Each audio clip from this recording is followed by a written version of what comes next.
बिस्मिल्लाहिर्रहमानिर्रहीम अस्सलामु अलैकुम वरहमतुल्लाहि वबरकातुहू। आज के इस एक सिल्फ़ी अमल और एक शैतानी अमल के साथ आपकी खिदमत में हाजिर हुए हैं। इसको आप टोटके के तौर पर भी इस्तेमाल कर सकते हैं।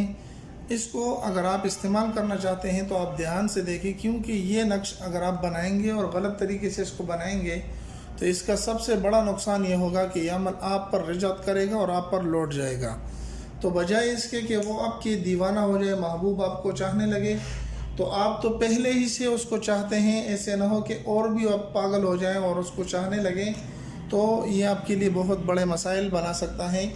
तो पहली गुजारिश तो ये है कि इस नक्श को आप जायज़ मकसद के लिए करें, नाजायज़ मकसद के लिए ना करें। दूसरा, इस नक्श को आप सीख कर लें, तब आपको इजाज़त होगी कि आप इस नक्श को बनाएं, क्योंकि अगर इसका नुकसान हुआ तो आपको इसकी तकलीफ़ ज़रूर पहुँचेगी।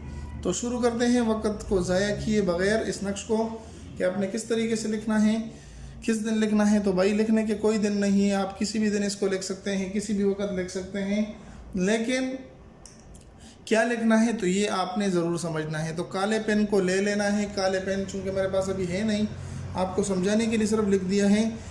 तो 2 लकीरें खींच देनी है और इस सिरे में आपने त्वा लिख देना है और निचले वाले सिरे में भी आपने त्वा लिख देना है। सिर्फ त्वा लिख देना है, ठीक है। त्वा लिख देने के बाद इस तरह के 2 लाइनें खींच लेनी है।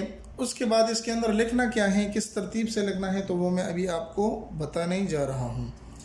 तो यहाँ पर लिखना है 3 2 3 और यहाँ पर 1 लिखना है, सॉरी 3 1 2, यहाँ पर 4 8 7 और 2, 3 1 2 4 8 7 और 2, ठीक है।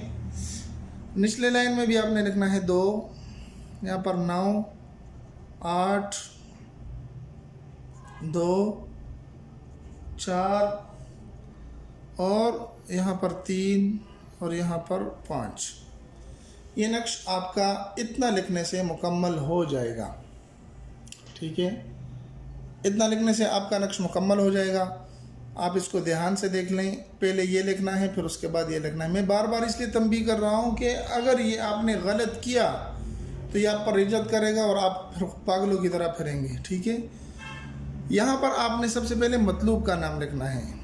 मतलूब मैं लिख देता हूँ, यानी जिसको आप चाहते हैं। अगर मियाँ बीवी के दरमियान कोई नफ़रत है, मियाँ अपनी बीवी के लिए करती हैं या बीवी अपनी मियाँ के लिए करते हैं, तो सबसे पहले उसका नाम लिखना है। अगर लड़का है तो बिन लिख दें, अगर लड़की है तो बिनते लिख दें, ठीक है। और यहाँ पर अपना नाम और अपने वालदा का नाम लिखना है। अगर लड़का है तो बिन लिख लें और अगर लड़की है तो बिनते लिख दें। उम्मीद है कि ये वीडियो आपको बहुत पसंद आएगी और आपका बहुत काम करेगी। फिर उसके बाद इसको इस्तेमाल किस तरीके से करना है, तो इसके इस्तेमाल का तरीका ये है कि आप इस तरीके से नक्श लिख लें। लिखने के बाद किसी भारी पत्थर ईंट के नीचे इस नक्श को रख दें। इंशाअल्लाहुल अज़ीज़ आप इस नक्श को इस्तेमाल करें, चंद ही दिनों में आपको इसके अच्छे नताइज मिलेंगे। आपको ज़रूर इसका फ़ायदा महसूस होगा। उम्मीद है ये वीडियो आपको पसंद आई होगी। अगर पसंद आई तो हमारे चैनल को सब्सक्राइब करके लाइक कर दें। अपने दोस्तों के साथ भी ज़रूर शरीक करें। मिलते हैं नई वीडियो में, तब तक दुआ में याद रखें। अस्सलामु अलैकुम व रहमतुल्लाहि व बरकातुहू।